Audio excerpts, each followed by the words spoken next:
आज हम बात करने जा रहे हैं एक ऐसी खबर की जो न सिर्फ तकनीक की जीत है बल्कि नक्सलवाद के खिलाफ एक नई उम्मीद की किरण भी है।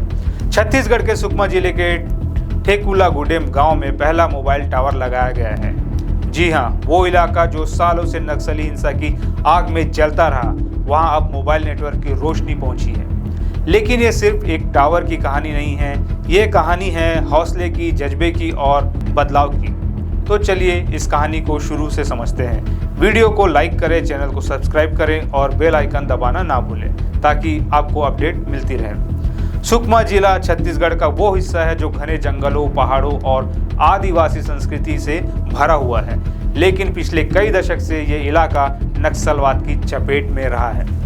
ठेकुलागुडेम सुकमा का एक छोटा सा गांव जो बस्तर संभाग के सबसे खतरनाक इलाकों में गिना जाता है। ये वो जगह है जहां सड़कें कम, जंगल ज्यादा और नक्सलियों का खौफ हर कदम पर मंडराता रहता है। लेकिन अब इस गांव में कुछ ऐसा हुआ जो इतिहास के पन्नों में दर्ज होने वाला है। 13 मार्च 2025 को होली के ठीक पहले ठेकुलागुडेम में केंद्रीय रिजर्व पुलिस बल यानी CRPF कैंप के अंदर BSNL का पहला मोबाइल टावर शुरू किया गया। ये टावर सिर्फ एक ढांचा नहीं बल्कि उन गांव वालों के लिए संचार का एक नया रास्ता है जो सालों से दुनिया से कटे हुए थे। आसपास के गांव जैसे तिम्मापुरम, जोनागुडा और पुवर्ती भी अब इस नेटवर्क से जुड़ रहे हैं। लेकिन सवाल ये है कि आखिर इस टावर की ज़रूरत क्यों पड़ी और ये नक्सल प्रभावित इलाके में कैसे बदलाव लाएगा। चलिए आगे बढ़ते हैं। नक्सलवाद छत्तीसगढ़ के लिए एक ऐसी समस्या है जिसने विकास की राह में सबसे बड़ी बाधा डाली। सुकमा और बस्तर जैसे इलाकों में नक्सली गतिविधियों की वजह से सड़कें बनाना, स्कूल खोलना या बिजली पहुंचाना तक मुश्किल रहा और संचार वो तो सपने जैसा था। इन इलाकों में मोबाइल नेटवर्क न होने की वजह से ना तो ग्रामीणों को बाहर की दुनिया की खबर मिलती थी, ना ही सुरक्षा बलों को आपस में तालमेल करने में आसानी होती थी। ठेकुलागुडेम जैसे गांव नक्सलियों का गढ़ रहे हैं। यहाँ आए दिन मुठभेड़ होती थी और नक्सली जंगल का फायदा उठाकर भाग जाते थे। लेकिन जब से CRPF ने जनवरी 2024 में यहाँ फॉरवर्ड ऑपरेटिंग बेस बनाया, खेल बदलना शुरू हुआ।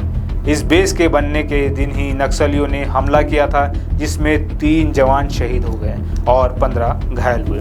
फिर भी CRPF ने हार नहीं मानी और अब मोबाइल टावर के साथ ये इलाका नक्सलियों के लिए मुश्किल और सुरक्षा बलों के लिए आसान बन रहा है। संचार का मतलब है तुरंत रिस्पॉन्स। अगर कोई ऑपरेशन चल रहा हो तो जवान एक दूसरे से जुड़े रह सकते हैं। अगर गांव में कोई समस्या हो तो लोग तुरंत मदद मांग सकते हैं। ये टावर न सिर्फ तकनीक लाया बल्कि उम्मीद भी लाया है। अब बात करते हैं कि ये टावर आया कैसे।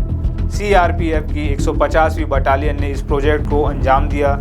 BSNL के इंजीनियरों ने सुकमा से रायपुर तक 400 किलोमीटर का सफर तय किया ताकि इस टावर को चालू किया जा सके। सोचिए कितना जोखिम भरा रहा होगा ये जंगल, नक्सलियों का डर और खराब रास्ते। फिर भी मिशन पूरा हुआ।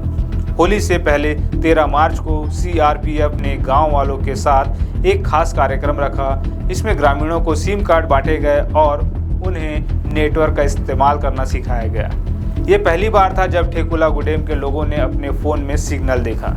अफसरों का कहना है कि ये टावर न सिर्फ सुरक्षा के लिए है बल्कि गांव वालों की ज़िंदगी को बेहतर बनाने के लिए भी है। पुवर्ती गांव का जिक्र भी ज़रूरी है। ये वही गांव है जहां माओवादी कमांडर हिड़मा का जन्म हुआ। हिड़मा जो नक्सलियों की पहली बटालियन का लीडर है, इस इलाके में दहशत का पर्याय रहा है। लेकिन अब उसके अपने गांव तक नेटवर्क पहुंच रहा है तो ये नक्सलियों के लिए एक बड़ा झटका है। ठेकुलागुडेम में मोबाइल टावर लगाना एक शुरुआत है। CRPF के अफसरों का कहना है कि पिछले कुछ सालों में छत्तीसगढ़ में 36 से ज़्यादा फॉरवर्ड बेस बनाए गए हैं। 2025 में 14 और बेस खोलने की योजना है। हर बेस के साथ संचार, सड़क और बिजली जैसी सुविधाएं भी पहुंच रही है। इस टावर का असर सिर्फ सुरक्षा तक सीमित नहीं है। गांव के बच्चे अब ऑनलाइन पढ़ाई कर सकते हैं, लोग अपने रिश्तेदारों से बात कर सकते हैं, व्यापार बढ़ सकता है और सबसे बड़ी बात, नक्सलियों का डर कम हो सकता है। जब लोग दुनिया से जुड़ते हैं तो उनके पास बेहतर विकल्प आते हैं। CRPF के 15 जवानों को इस मिशन के लिए वीरता पदक के लिए भी चुना गया है। ये सब दिखाता है कि सरकार और सुरक्षा बल मिलकर नक्सलवाद को जड़ से खत्म करने के लिए कितने गंभीर हैं। यह थी ठेकुला गुडेम में पहले मोबाइल टावर की कहानी एक छोटा सा कदम जो बड़े बदलाव की नींव रख सकता है। आपको क्या लगता है, क्या ये टावर सच में नक्सलवाद को कमज़ोर करेगा? अपनी राय कमेंट में ज़रूर बताएं। अगर आपको ये वीडियो पसंद आया तो लाइक करें, शेयर करें और चैनल को सब्सक्राइब करना ना भूलें।